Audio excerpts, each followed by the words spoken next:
It's time for a Gumby Chronicle. And as we approach the new year, a lot of buzz circulates about goal setting. I did that with some ladies yesterday. Dreaming, planning the future. A lot of people are working on finding their word to carry into the new year. And I've been doing a lot of thinking about the way I've changed in the last several years. Living proof that it's never too late to make some changes, but I have always been future focused. I had 5-year plans, 10-year plans, 20-year plans. I always knew where I was going to go or where I wanted to go. I think that was all my illusion of control. That if I had it all orchestrated and laid out, I would somehow know what the future held for me. And I still think that's great. I mean, that's a groovy practice. I did a goal setting exercise yesterday about coming up with 50 things you want to accomplish in 10 years. I mean, it's a great exercise. And I'm a proponent for plotting, planning, and cleverly setting goals. But we don't want to live in the future. I just talked to a gal today that is facing a health situation undetermined. She's got some worrisome symptoms that could be this, it could be that, it could be something else. But in that whole array or gamut of things she could worry about, one of those stands out as a real awful one. And it would be easy to spend a lot of time forecasting what life could be if that, in fact, is the outcome, which we know not.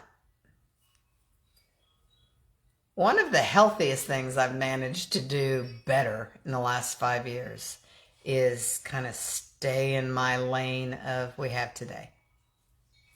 I've certainly had enough experience lately that we cannot anticipate the future, and we cannot stop things from happening that are going to happen that may take us utterly by surprise. Some things you absolutely cannot plan for. They're going to come up. Sure as shooting they will. And there's some things that no matter how badly we want them and we prepared for them and we planned for them, just do not come to pass.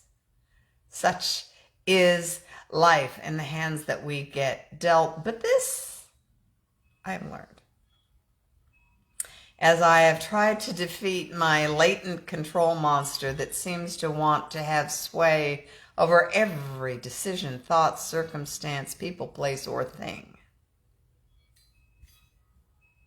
We do have a modicum of control in this life. And that is our attitude and our approach. And if I've changed anything in the last 5 years, I think it's this. Now, no one's ever going to accuse me of being a laid-back sister. Cum si, cum sa is just like not in my DNA. But I have found these 4 words to be very life-changing. When I employed them in my past, while past is no guarantee of future performance, they've served me well. There was a time that I took a huge chance and moved off to go to college 200 miles from home when everyone said I couldn't. And it didn't look like I was going to financially be able to afford it, but I said, let's see what happens. And it turned out rather well. About 10 years later, I had an opportunity to take a 2-day consulting job in Dallas, Texas. And I said, let's see what happens. Turned out rather well. Met the cutest cowboy. And going on about 9 years ago, I had an opportunity to try my hand at sharing anti-aging skincare and color cosmetics with everyone I knew. That seemed ridiculous. I had at least 100 reasons on the top of my short list why that was never going to happen, why I didn't want to do it, except the person suggesting it to me was my beloved who happened to be like the wisest guy on the planet. So I thought, okay. And I remember him looking at me so sincerely, smiling ear to ear and saying, baby girl, let's see what happens. As many of you know, it turned out rather well for me. But I think how incredibly blessed I've been and how fabulous my life has turned out. And the times I've had the greatest success was when I had no idea if I would succeed or not, but I gave it a shot. What's my point?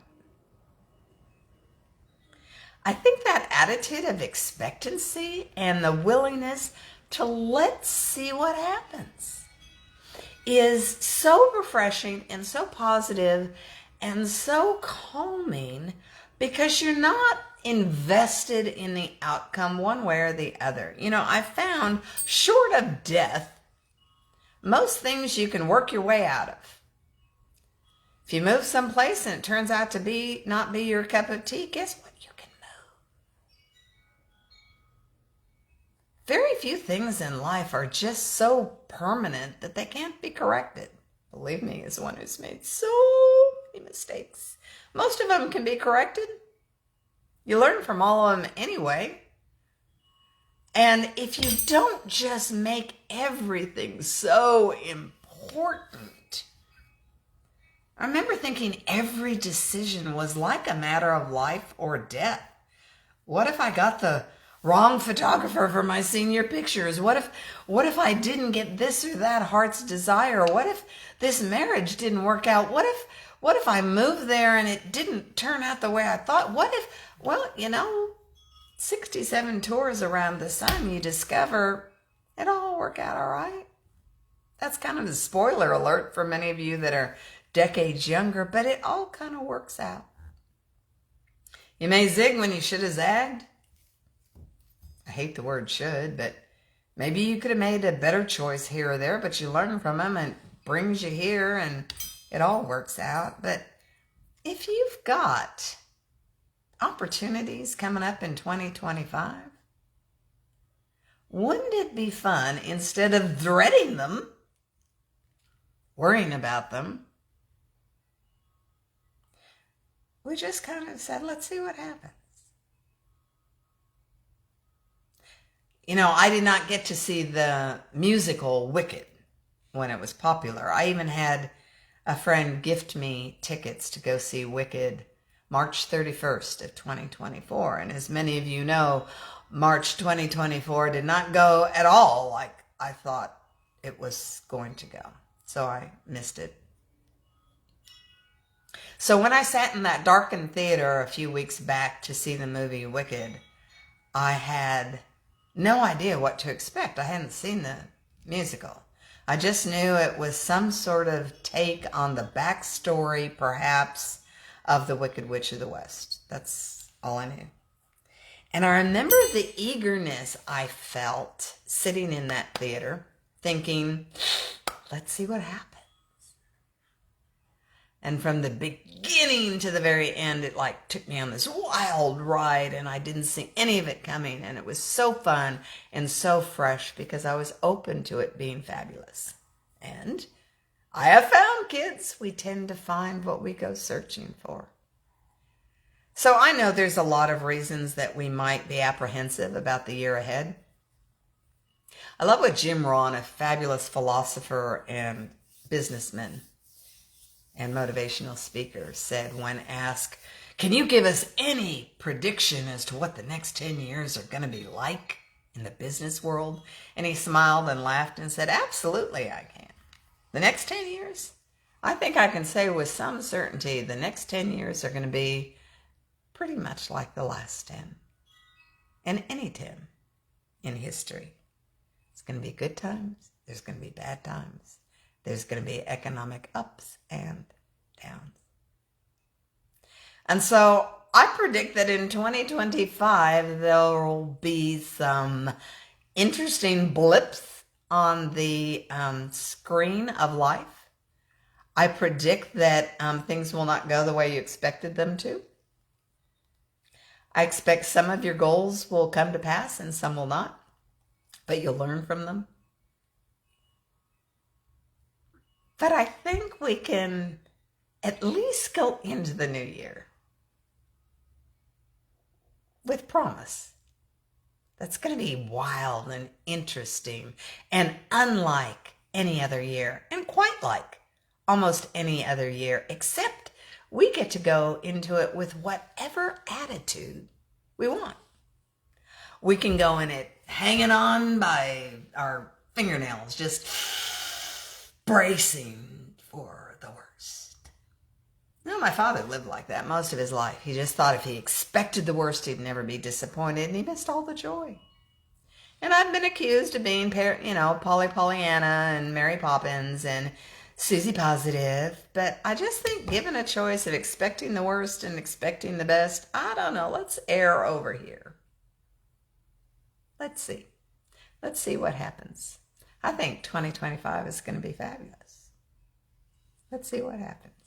Thank you for watching. Remember, if you don't watch us, his feelings get hurt. He's just a very low emotional intelligence guy, but cute as all get out. And I'd be talking to myself, and so that's just no bueno. So thank you and happy 2025. Bring it.